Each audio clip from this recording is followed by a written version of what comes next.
Hello. Today I like to talk about the structural violence in the hegemonic state, which is the United States of America.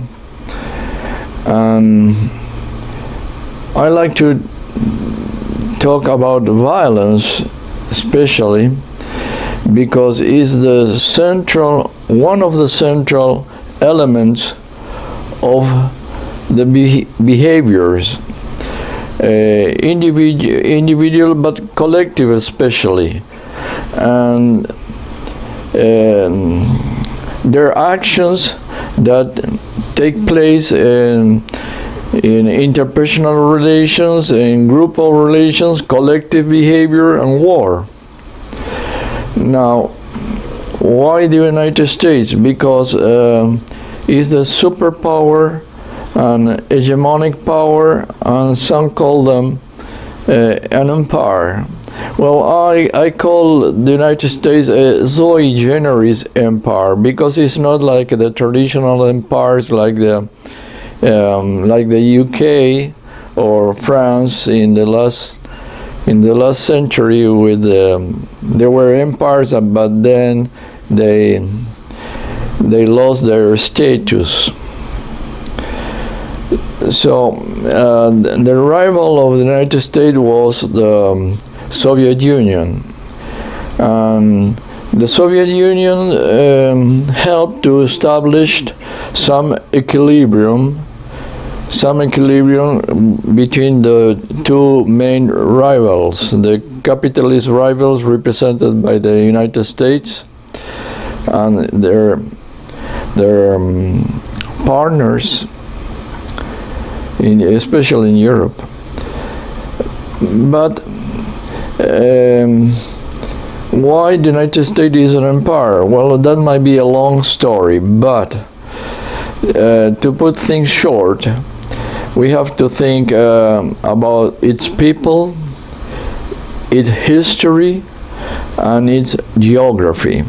All those three elements made the United States what it is today. Now, the structural behavior is linked with empires and with states as well, but we have graduations of violence. Now, an empire might use violence in different forms, direct and indirect, explicit or implicit. Now, nowadays we are called with astonishment in the last 2 or 3 decades how the mass murders in the United States occur.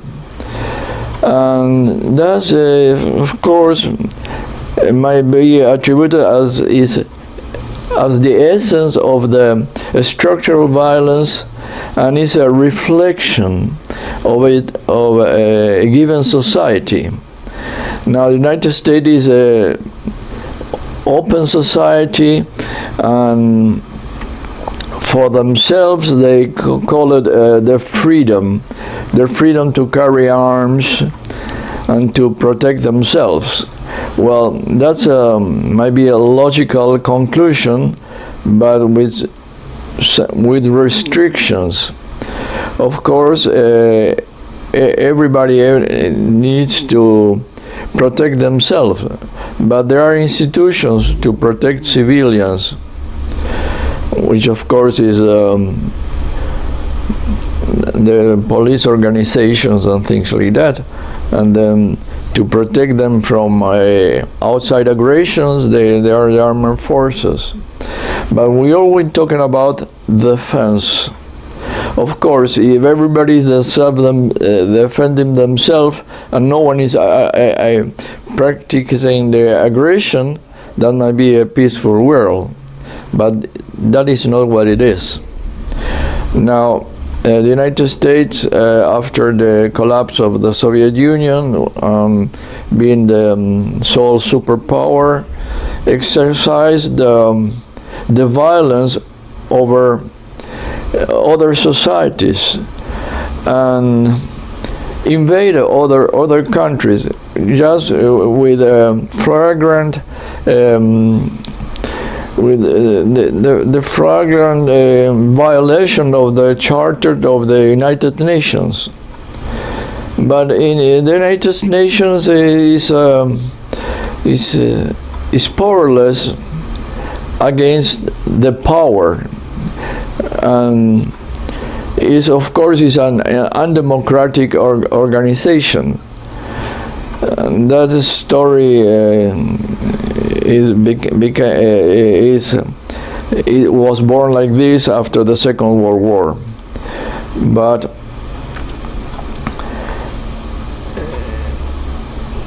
the point is that in the United States is incredible the ease that people may buy guns. By the way, there are about 330 millions of them, mostly assault weapons, like in the army, with machine guns, and then have individual weapons, all kind of them. That's a well-known fact, and that show us the degree of violence in a given society. Now, the United States is not the only violent society. Of course, there are increased great amount of crimes, but it's not the first of the list. There are some other countries, like in Central America, and it's very easy to look up the statistics, and there are all kinds of statistics, and to measure the violence and the peaceful behavior of societies. Now, we start with thinking about, are we the humans violent or not violent? Well, yeah, we have the Hobbes expression that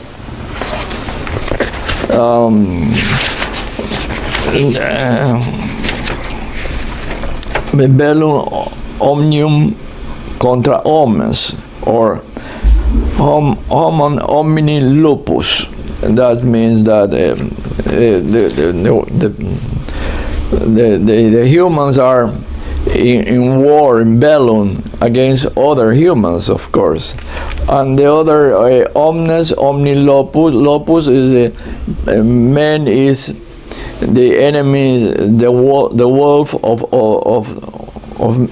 other men. So that's one extreme view, and the other one is from Rousseau, that people are peaceful, but the societies turn them aggressive.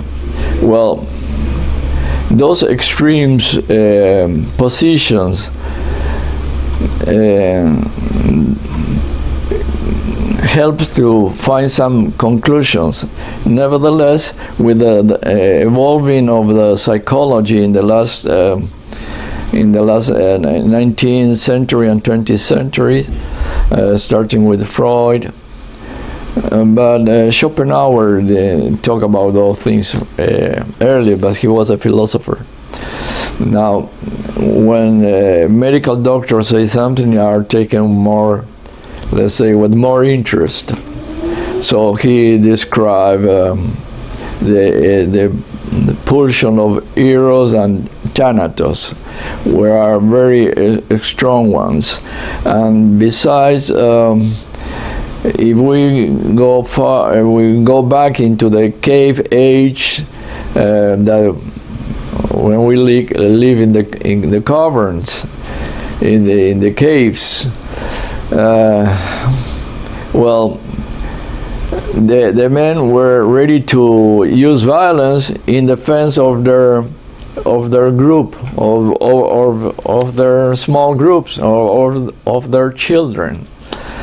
And starting with that idea about violence, and then we have the violence against nature, against other animals, and the violence with availability of food and all those things. Now, coming back to our present, let's say about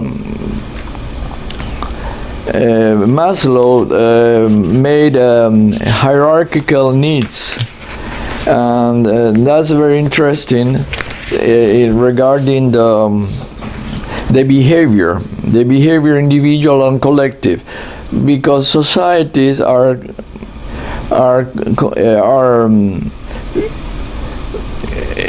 composed of individuals and groups, but where comes the groups and where comes the individuals? I mean, this is something that are one linked to each other. It's impossible to say society is only groups and society is only individuals. Our groups and individuals made society, but individuals make groups. So let's think about Maslow. He started with physiological needs, safety needs, love and belonging, esteem and self-actualization. Now, with all those, starting with physiological needs and safety needs, of course, we have to satisfy all those needs, and in order to satisfy those needs, sometimes violence is employed.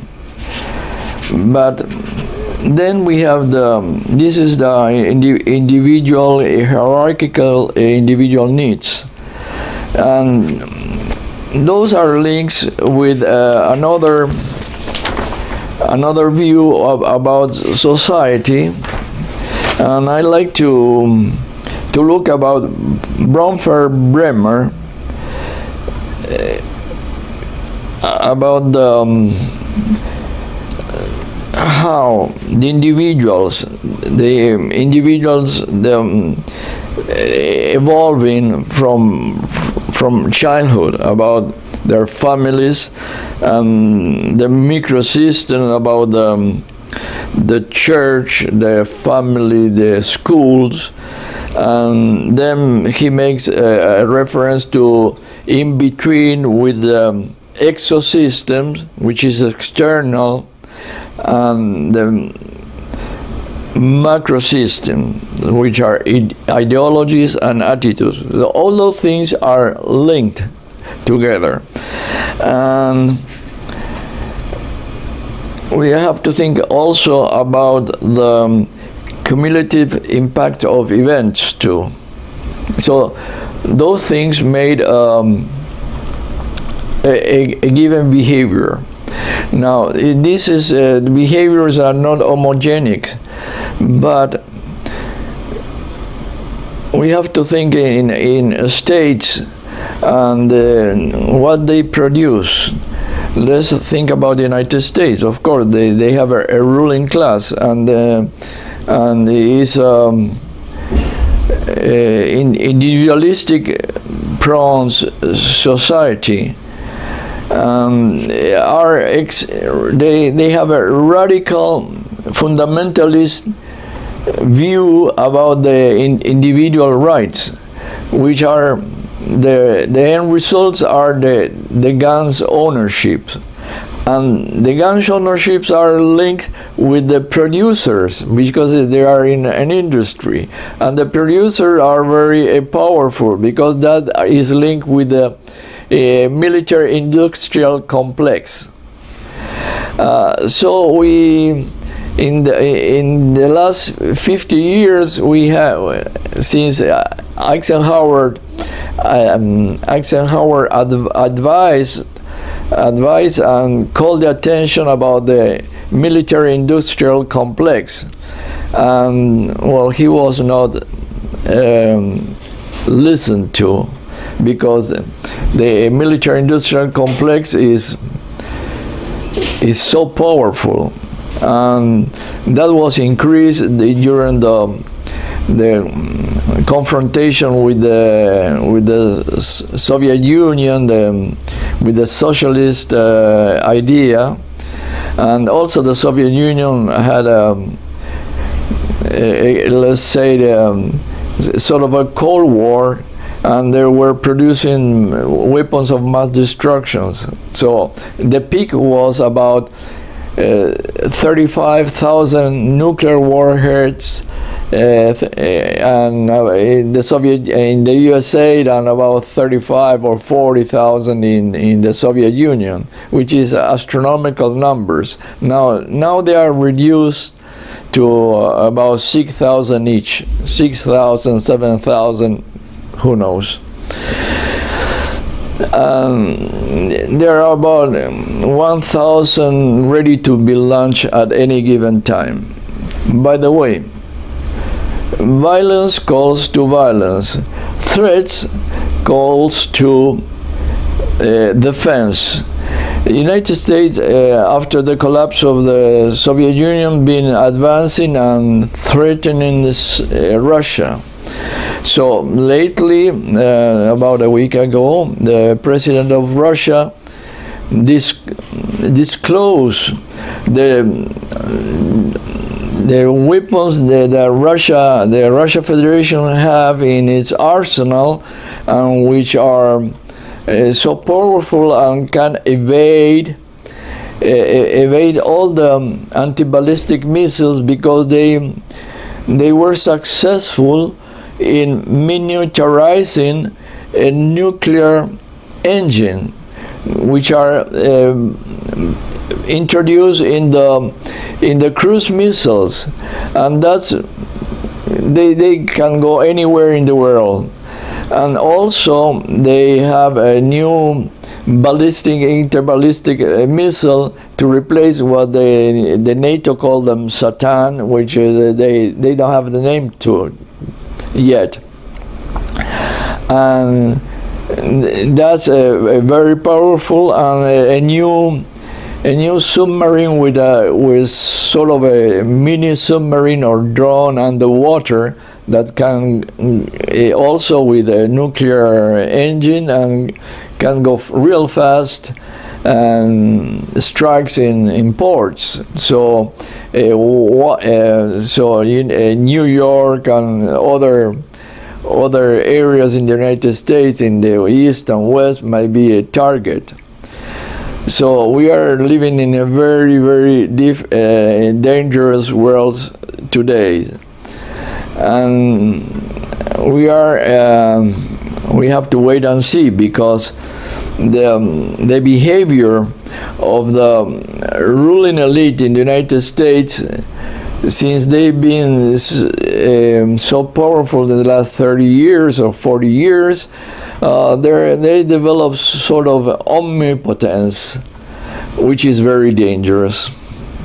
So we'll see. And then also we have to see the resolve of the Russian Federation, especially in the threat that the representative in the United Nations said that may strike. They call the regime, but it's a legal government in Syria, and they may strike Damascus. So the answer from the Russian Federation was, if anyone who strike in that particular area where are Russians, of course armed forces, they will retaliate against the platforms of launch.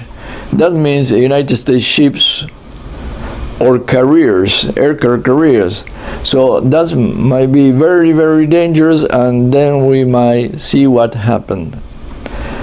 So hopefully United States will refrain to launch that attack. We'll see. Now,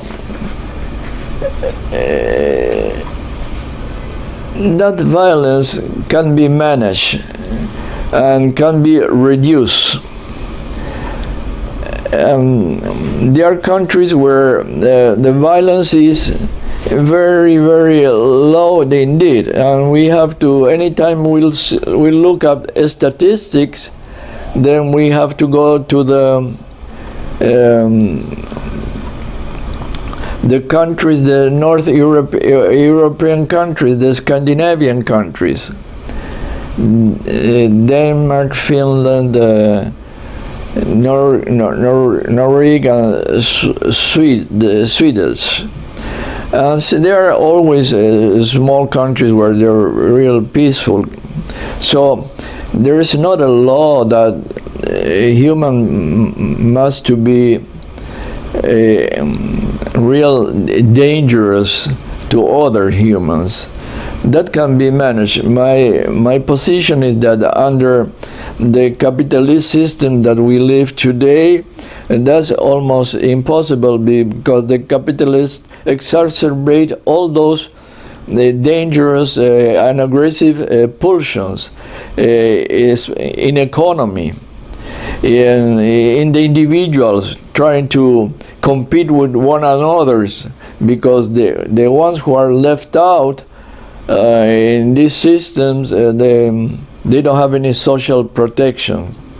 Now, the Scandinavians, they solved that problem, but also some other European countries did it as well. But there is a regression to the extreme capitalist form because they have to compete with some other countries. And the social net is expensive, but it's worth to have it, because that means some sort of evolution to a better world, which I think under these circumstances of global capitalism, the contradictions are impossible to surmount. So, of course, the United States is not only the violent country, because Russia and China, which are nuclear powers too, there also are violent societies. Now, for different reasons. China was humiliated in the last two centuries, but China is a civilization. Now, the Russians, they've been attacked in all their history. Let's start with the Balkan countries, with Scandinavian countries. Also, the name Russian come from the Rus, and in those times they were invaded by the Scandinavians, and the Scandinavians went all the way through to the Black Sea. So starting with that era, then came the Mongols with Genghis Khan. They call them Tartars, and there are some Tartars left in the Crimea from those times, and which is something that is not well understood. And almost all countries, Lithuania, Poland, Lithuania, they went to what is called nowadays Ukraine. They went to Kiev. That was the Russian state was born in Kiev. and also the Christian Orthodox, that they took it from Greece. But I like to say that they were attacked by France. They were in the 20th century, in the 19th century. They were attacked by Germany twice in the 20th century.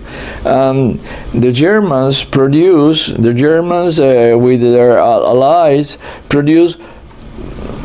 inflicted in the Soviet Union in those times 27 million deaths and incredible destruction. So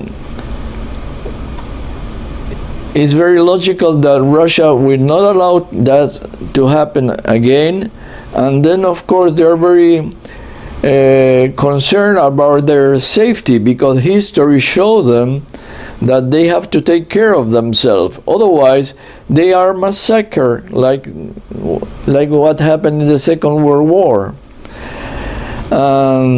I think they learned the lesson and will not allow it to happen. And they have a president that have a strong commitment, and I think he a strong resolve. And well, this is where we live today. And in the rest of the world, the violence and the criminality is very depend on the areas. Central America and South America are about the worst. Now there are about 1,200,000 deaths, violent death in the world, I think in the year 1213. About 800,000 were self-inflicted violence, suicide, different form of suicides. About 300,000 of different violence attacks. About 100,000 or more murders. And then in these years, depend of the year, there are death about the wars. Now, it depends the year we will think, because the United States inflicted about directly or indirectly in Iraq about 2 million deaths, and then they bombed Libya with the NATO and produced hundreds of thousands of deaths. I mean, and on top, in the Islam area, with the difference, religious difference that the Christians in the past we have within Protestants and Catholics.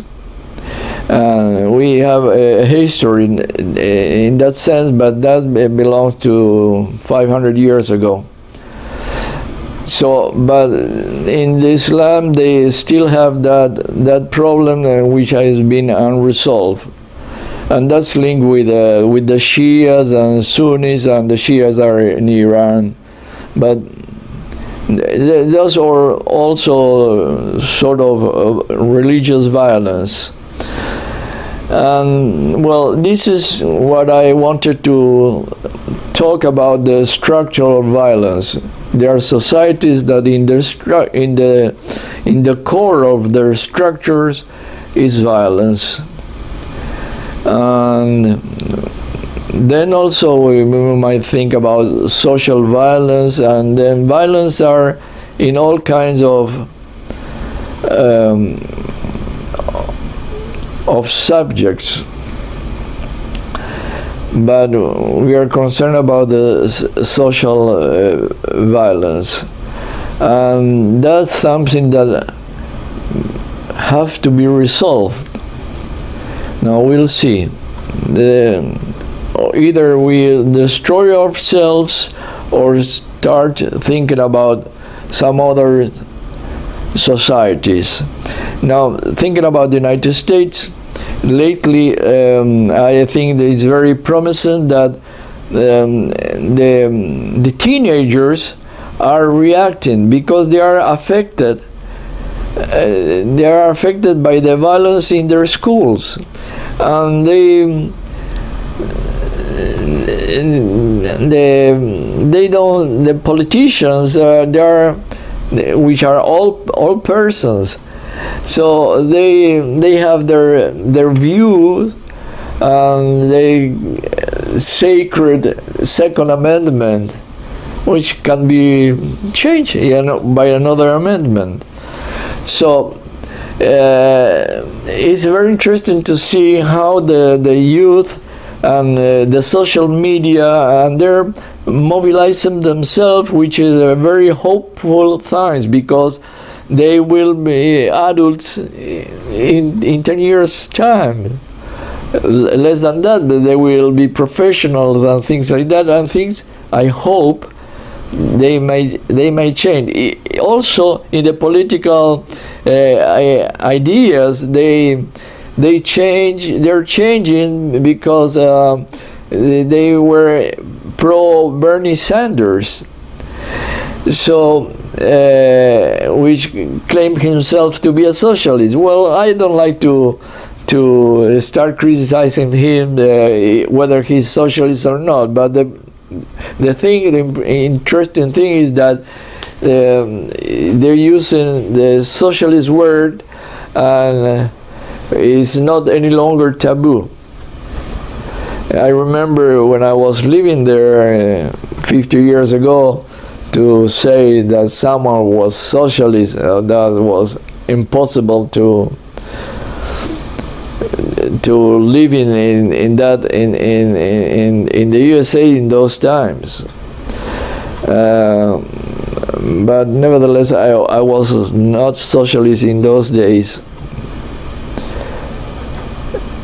And the same thing that happened with the teenagers now, they are really affected, happened with that belonged to the times I was living there, with the Vietnam War, and those were the university students started, and then many other section of the society reacted. Why? Because they were affected by the war in Vietnam. They were coming back in the thousands. They